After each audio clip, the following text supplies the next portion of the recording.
Guys, welcome back to my YouTube channel. Berjumpa lagi dengan saya Sinta Bella, tentunya masih di channel Sinta Bella. Konten kali ini kita kembali pada beropini. Kalau kemarin kita sudah ngebahas soal pemimpin, kepemimpinan dan resolusi konflik, sekarang ini lanjutannya yaitu struktur di bawahnya mengenai sekretaris. Sering kali kita ketahui bahwa sekretaris hanya dimaknai sempit orang yang membuat surat menyurat, yang mengurusi membuat proposal dan administrasi lainnya. Tetapi jauh dari itu, banyak fungsi sekretaris yang sebenarnya perlu kita tahu.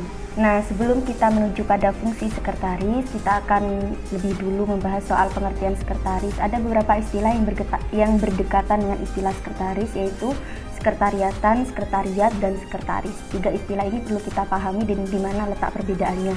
Gitu. Nah, kalau sekretariatan, teman-teman, dia adalah rangkaian kegiatan yang berkaitan dengan administrasi. Sedangkan sekretariat sering diistilahkan sebagai kantor dari sebuah organisasi. Sedangkan sekretaris adalah orang yang melakukan kegiatan administrasi. Singkatnya seperti itu istilahnya ya. Oke, setelah kita ngebahas soal pengertian, mari kita langsung menuju pada fungsi sekretaris yang bagiku ini catatan lumayan kompleks, tidak sederhana kita ketahui di lapangan begitu. Nah, ada dua jenis fungsi sekretaris. Yang pertama fungsi terhadap atasan dan yang kedua fungsi terhadap bawahan. Fungsi terhadap atasan yang dimaksud yaitu tanggung jawab seorang sekretaris terhadap seorang pimpinan atau ketua. Begitu. Di sini ada 5 fungsi. Yang pertama sebagai penentu kebijakan yang bersifat adil kepada bawahan begitu, yang sesuai dengan keahlian masing-masing. Jadi semua kebijakan itu nanti ketua ini sharingkan kepada si sekretaris, dan sekretaris ini memberikan sesuatu yang itu suatu opsi atau rekomendasi yang sesuai dengan kondisi bawahannya, sehingga nanti akan melahirkan kebijakan yang adil.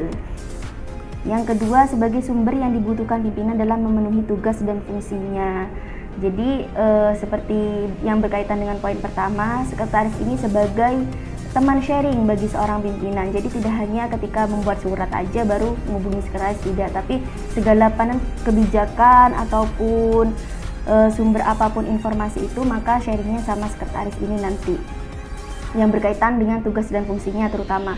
Misal fungsi sebagai ketua controlling, manajemen organisasi. Nah, nanti akan memerlukan sekretaris untuk sharing, untuk mengetahui kondisi bawahan seperti apa begitu. Terus yang ketiga sebagai penerus keinginan pimpinan kepada bawahan dalam pelaksanaan tugas. Nah, untuk menjaga marwah organisasi yang dicerminkan dalam marwah pimpinan, maka ketika melakukan instruksi dan koordinasi ke bawah, seorang pimpinan menggunakan sekretaris gitu, teman-teman. Menggunakan sekretaris ini. Jadi ini fungsi sekretaris sebagai penggerak roda organisasi gitu. Menyampaikan informasi dari seorang pimpinan kepada bawahan.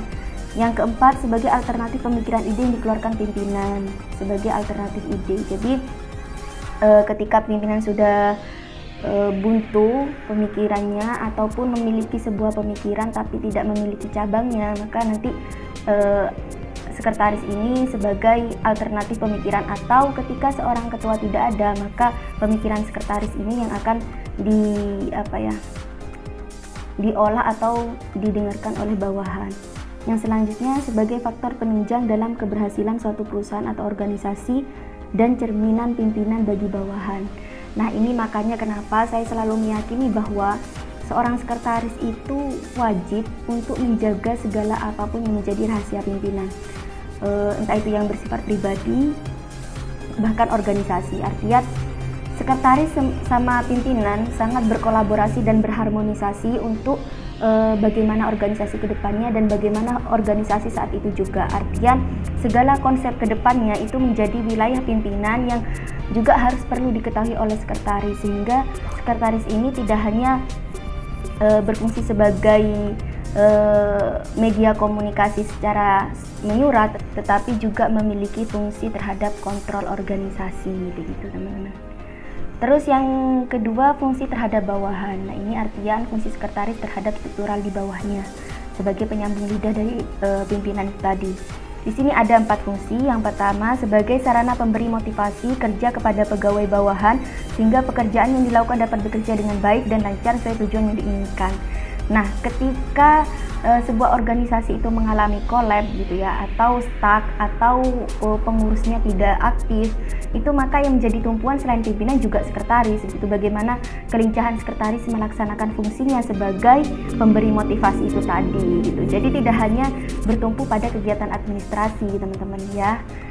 Kalian juga berfungsi memotivasi semua kepengurusan gitu.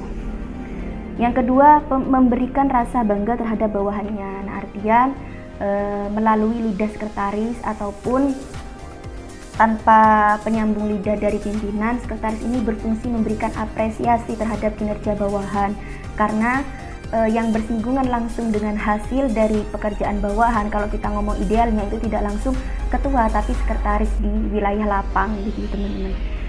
Terus yang ketiga, menerima pendapat dan usul bawahan dalam berbagai masalah yang dihadapi. Jadi harus telinganya dibuka, matanya dibuka, pemikirannya juga dibuka, sehingga dia sekretaris ini menjadi orang yang luas dan orang yang memang benar-benar bisa menjadi wadah menyambungkan ide dan gagasan bawahan terhadap pimpinan begitu. Terus yang selanjutnya, mengadakan pendekatan pada bawahan agar mengerahkan dan mengetahui kelemahan dan keinginan bawahan.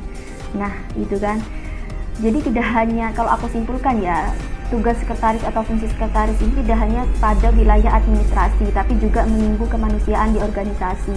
Artian aktif atau tidaknya sebuah organisasi, ada eksis atau tidaknya sebuah organisasi itu juga bisa dicerminkan dari seorang sekretaris. Tapi kan selama ini yang kita ketahui hanya seorang ketua sebagai cerminan organisasi. Sebenarnya kalau kita ngomong idealnya lagi, sekretaris itu juga memiliki fungsi untuk menjaga organisasi ini tetap eksis, tetap bisa bergerak, tetap bisa berkontribusi terhadap apa yang menjadi cita-cita organisasi tersebut. Udah bisa diketahui kan kalau tugas sekretaris itu kompleks sekali.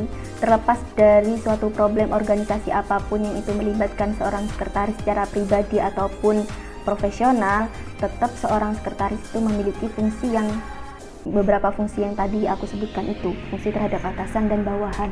Nah, ketika seorang sekretaris sudah melakukan fungsi-fungsinya secara maksimal, sudah bisa berkomunikasi dengan ketua dengan baik, sudah bisa menyampaikan komunikasi ketua dengan bawahan secara sempurna gitu, maka bisa dipastikan organisasi itu tetap bisa eksis dan berjalan sebagaimana mestinya gitu. Itulah fungsi kalian sebagai seorang sekretaris cukup krusial dan cukup urgen gitu. Jadi siapkan diri Anda ketika nanti memang diamanai sebagai seorang sekretaris. You can do it. Kalian pasti bisa melakukannya dan lakukan improvisasi, inovasi dan juga kreasi yang maksimal dalam tugas yang kalian berikan gitu. Itu aja yang bisa saya sampaikan. Semoga barokah manfaat. Akhiran ini, wassalamualaikum warahmatullahi wabarakatuh. Bye bye.